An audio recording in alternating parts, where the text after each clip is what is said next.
Welcome to the Sixdawg Fan Forum. On this special edition of the Sixdawg Fan Forum, I'd like to introduce a man perhaps only the hardcore dog fans may remember. This man at one time was the actual spine of Sixdawg, and he was known as their premier guitarist in the classic dog era.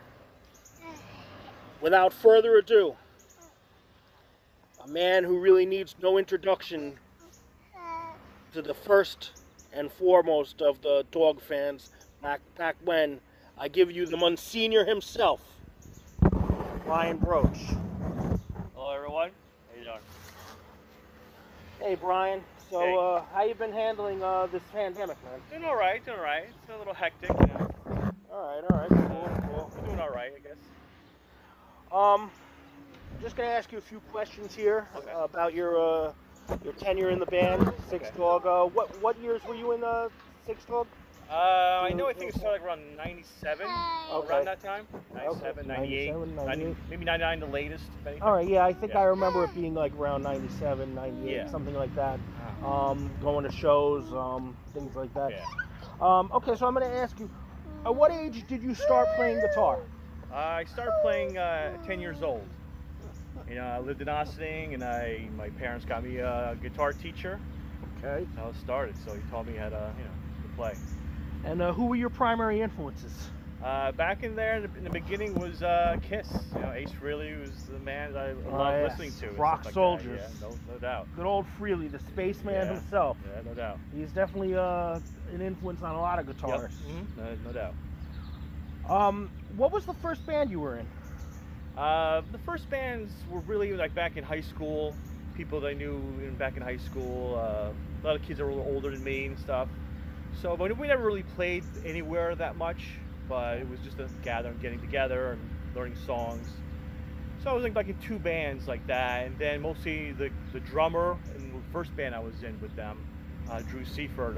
We stuck together, and we played later on, just me and him and another guitarist named Brian Bigert, and just improvising or doing different songs, having our own songs. Right.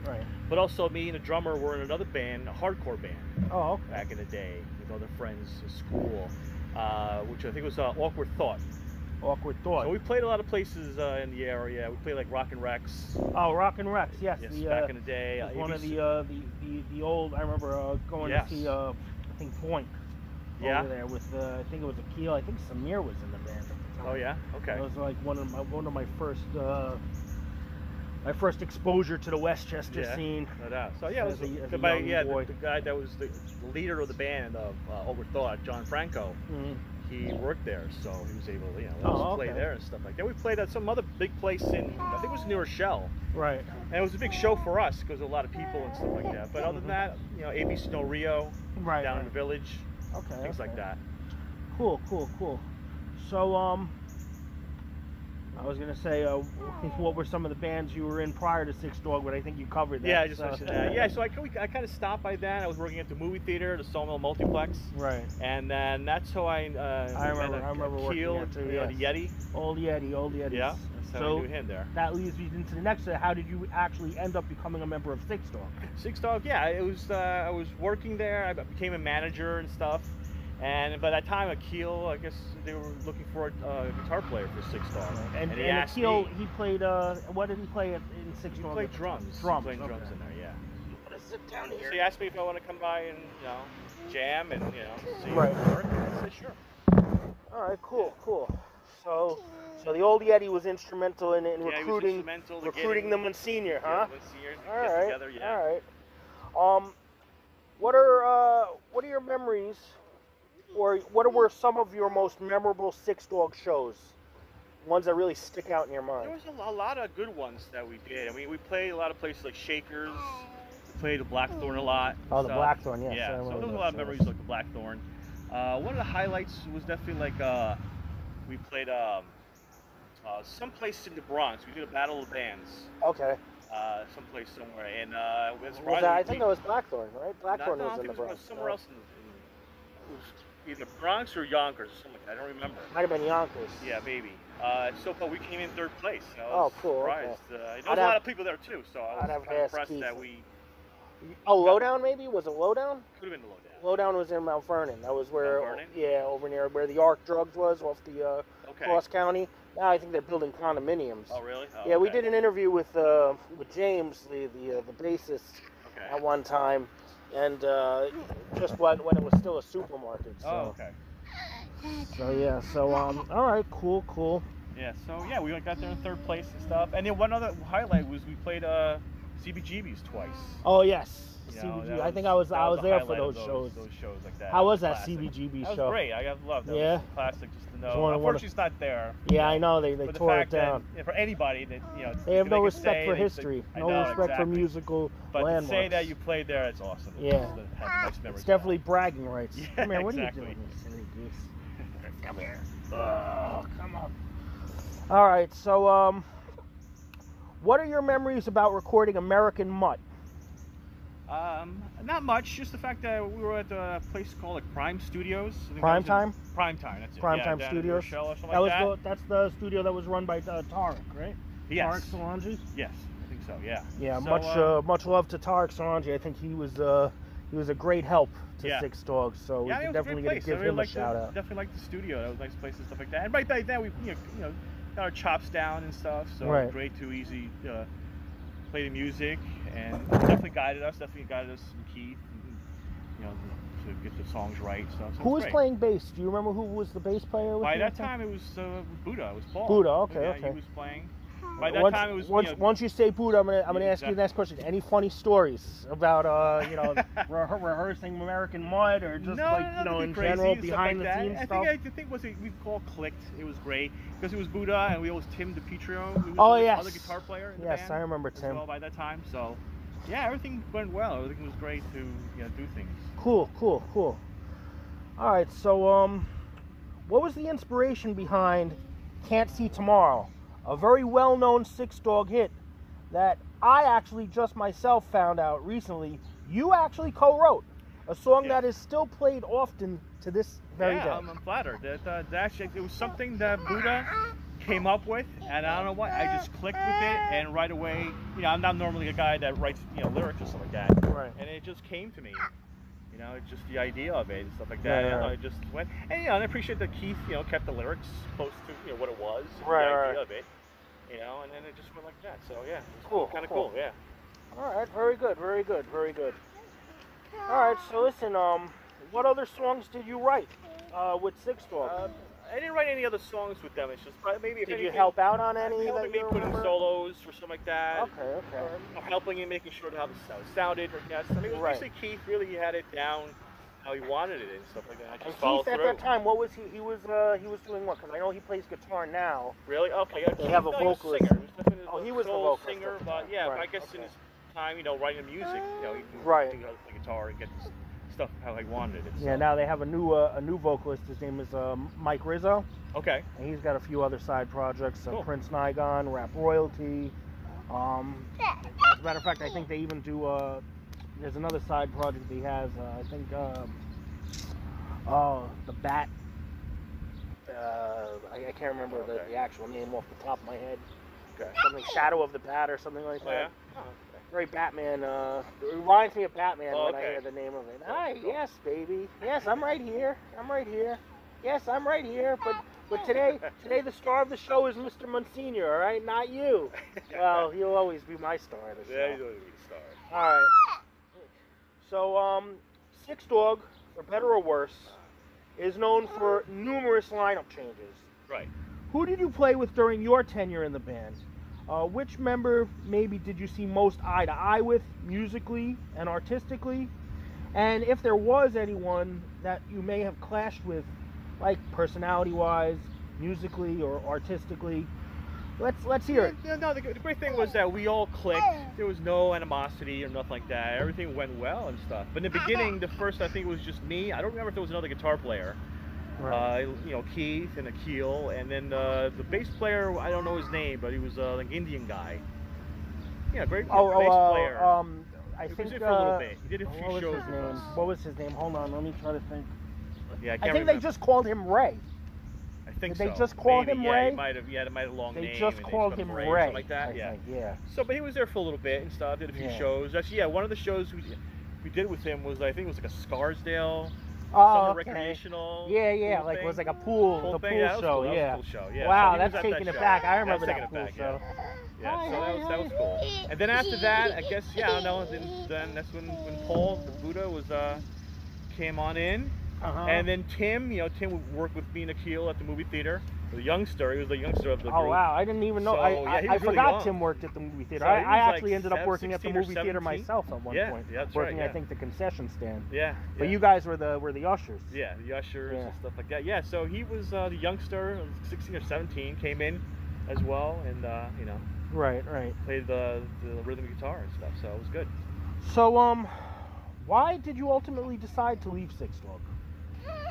Basically, it was just a car situation. I had a situation that I was getting ready to go to a practice with them. I remember getting beer and filling up the tank for the car down Elmsford.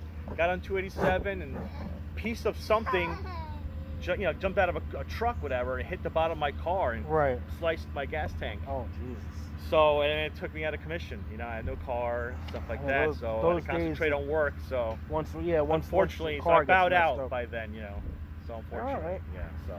And after Sixdawg, did you start any maybe solo projects, or maybe play with any already established bands that were notable in the scene at that time? No, just basically maybe a couple years later, there was my neighbor. He was into guitar, and we clicked, and so for a little bit we were doing things. Then it got me into playing acoustic. And where was this? Was this the Upper Westchester Upper scene? Westchester or piece okay, still, yeah, because I know the Lower Westchester scene is a little, different. Like Brick, and I don't know too many of them. There was that Common Bond era. Yeah. I don't know if you remember those guys. No, or really, more like hardcore and the harder edge type yeah. type music. Which, hey, they were good too. Yeah. They were very, very lively shows. I remember one band, I can't remember. I don't know if it was with Sixdawg or maybe with Awkward Thought, but it was at Rock and Rex. We played next door or whatever it was. It was a band called Sons of Ishmael. Oh, okay. And they were pretty good at the time, from what I remember. Wow. So that sticks in my head, that name. That name, right? Yeah. But no, but it just like I started doing open mic for a little bit. Right. And stuff like that. But then, I just gave it up a little bit. And then the drummer, my friend Drew Seifer, we got back together and played for a few years, just playing together, just playing, and it got me into singing more, and getting stronger, confident in singing and stuff like that. Things like Celtic Frost, Motorhead, Sabbath, kind of thing. Awesome. But he moved to Florida, so then I kind of stopped. So I haven't been dormant for a while. Cool. What are your favorite memories of your time in Sixdawg? What is your least favorite moment, or a moment that maybe you found to be problematic in hindsight? No, nothing problematic, I guess. There was two situations. One was a funny kind of situation. There was one night at Blackthorn. I guess some of us had too much to drink, especially me, and it just didn't go as well. It got a little more edgier, I guess. Right. I remember the guy at the board was like, at the end of the set, I was like, what the fuck was that?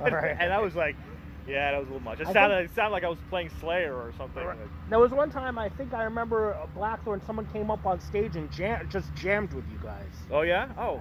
I don't know if maybe my memory's a little hazy, but I remember the guy came up and they were like, just let him jam. Just let him jam. Oh, okay. I don't know who that was. Yeah.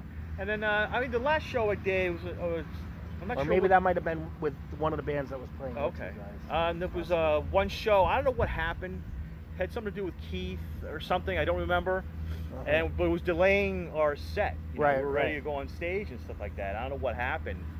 I remember I panicked, whatever, but I was like getting a little unnerved, and I was like, so I just started playing something out of the blue, and I know Keel jumped in, and Buddha played a little bit. It was like maybe a 2 or 3 minute song just to kill time, kind of thing. So, but it was just something, that I don't know what happened. All right. But that's only the last one I remember that we played. Okay. So you played quite a few venues: Lowdown, Blackthorn, CBGB's. Shakers. What was your favorite venue to play in? Blackthorn. Blackthorn. For some reason, I don't know what it was, but it was a cool And I was place. gonna say, and why exactly? Was it just no, it was just the ambiance? The ambiance, you know. I know was just Blackthorn. fun. I think it was kind of like in a rougher area of the Bronx too. It was Yeah? Like, yeah, it was like down past like Fordham Road or over near the Heights over there, if I recall. Maybe on Kingsbridge even. I'm not even sure. I can't remember where it's been. Yeah. But I liked Blackthorn. It was cool. It was cool. Yeah. Any previously unknown Sixdawg secrets during your tenure with the dog that you care now to reveal after all these many years? Secrets? No, and nothing really. how are things generally behind the scenes? Tense, light. No, everything was good. Like I said, we had a great time together. Situations and stuff like that. We all bonded. Had a good time. So yeah. Very cool. Very cool. So what are some bands you enjoyed playing with? Or rather, let me rephrase this, that you shared a stage with. You were playing in Sixdawg, and these bands would either open up or perhaps Sixdawg was opening up for them. These are bands that were maybe big or not so well known in the Westchester scene. I know Sixdawg played with bands from Eve to Adam to I think they even opened up for Overkill one time or something. I might be mistaken. Yeah, on unfortunately, that. I don't remember any of the band's names and stuff, kind of thing. But I do remember like names mentioned, like Boink, right? Brick, names that were brought up that were like gets friends of like Keith or Keel that he knew. I think the guy like Steve. So you're talking Boink? More like the pre-Common Bond era, like the bands that were like really at the lower Westchester scene, like that early '90s. Yeah, just before I think like late '90s, mid to late '90s. That were like up and the coming. Common Bond started picking up like around '99, 2000, 2001, around there. Okay.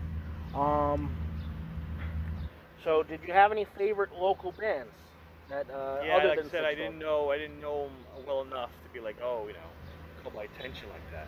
And I was going to say, of those bands, which ones do you think best gave Sixdawg a run for their money? Oh, I don't know. That's unfortunate. I didn't even remember that. I mean, one time, like at the Battle of the Bands, there was one guy, he kind of sounded like an edgy little Billy Joel kind of guy. So that sounded pretty good at the Battle of the Bands. But other than that, I can't remember. I know there were some bands back then. There was Zoepi. There was Sun Age Terrain. There was Dirty Brown Eye. I don't know. Maybe these names are not ringing any bells. No, okay. No. See, for like the lower Westchester thing, that was big. And then you had the Common Bond era bands like DAS. I don't know if Antipathy was part of that. I think there was Mercury Bath. Like I said, Distance Kept, DAS. As One. Pat, come here, baby. Come. Getting too far away. Come here, boo-boo. Unfortunately, I didn't know any of the local bands like that. Yeah, so I was gonna say of those, but hey, if you don't really listen to those bands, you can't really offer an opinion. So, what was your favorite rehearsal space and why?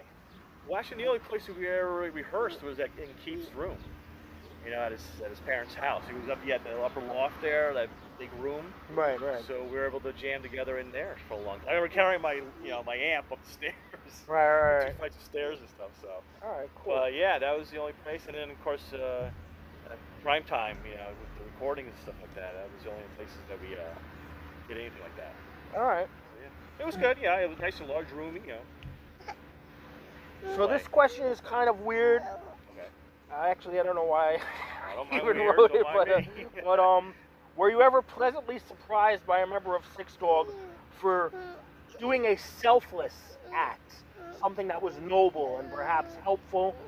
And on the inverse, were you ever disappointed in, one of your team members on Sixdawg for maybe doing a selfish act that was more, maybe not so team oriented, more like I can't seem to remember anything like that was like good or bad kind of thing. Except for like the last show, You know, like I said, I don't remember what happened with Keith at the time and stuff like that. Right. And then that one show, Blackthorn, that I think, we had too much to drink. Kind of stuff, Right.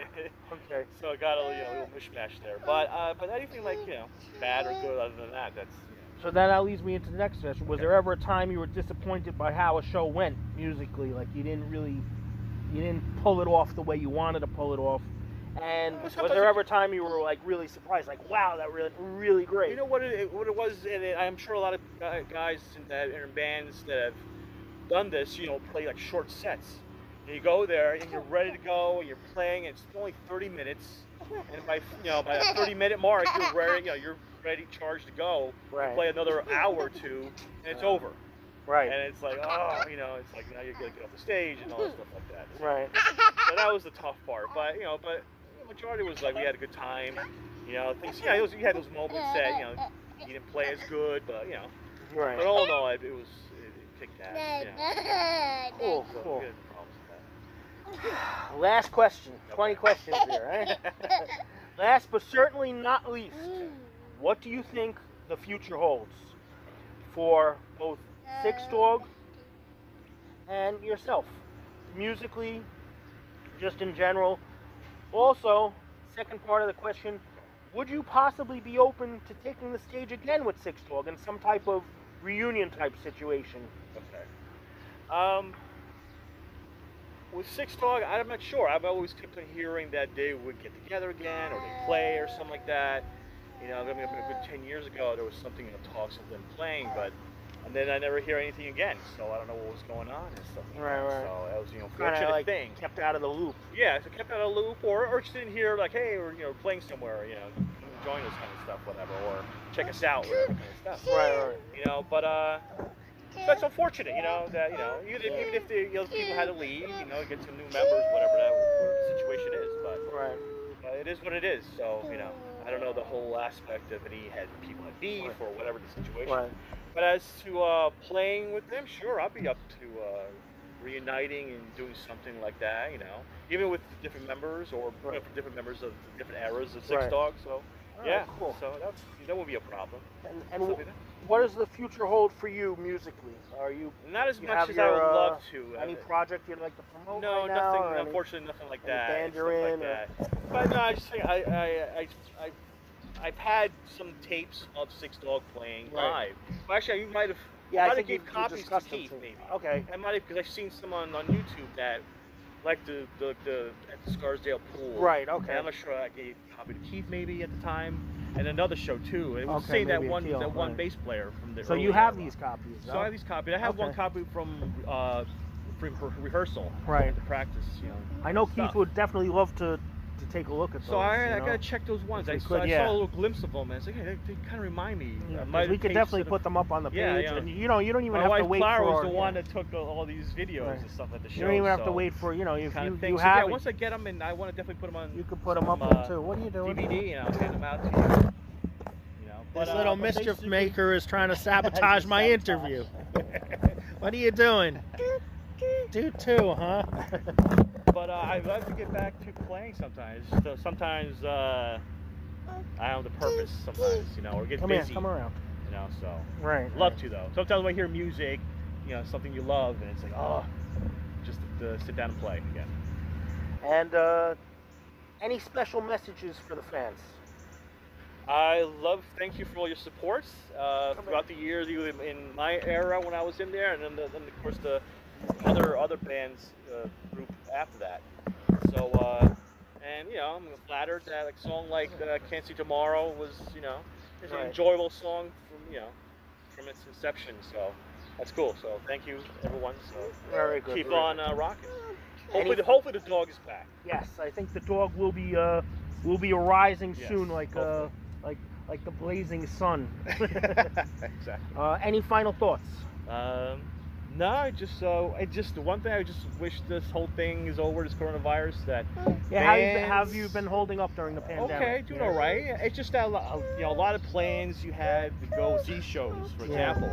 Have been my God, demolished. we were supposed to go see Ozzy. We were supposed to go see all these shows. Yeah, all these bands and stuff like that. Now, who knows if we ever get to see them? They say Ozzy's suffering from that. Right. Yeah. What is it? I was fortunate to see him a couple years ago. So it was Yeah, a good yeah. show, but yeah, I mean, I was but so- still, but you for everybody to get back to playing. I was out so live lucky to and see stuff. Theo before he. Oh yeah, You know, same he here. passed I was on with- at Heaven with and Hell. Sabbath. Heaven and Hell. We saw yes. them a few times. So. Yeah, saw them at a Metal Master store. All right, cool. All right, well, thank you, Monsignor. Okay, you're welcome. That's Thank you, Monsignor Brian Broche. Sean. Thank you. And that leads us to the end of another special edition of the Sixdawg Fan Forum.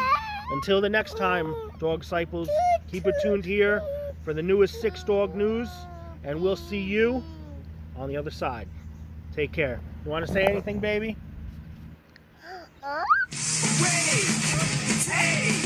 Always in my stride, ground, I'm bound, it's only in my mind. I want to feel something you can't find. Let's go to blows, I need it one last time.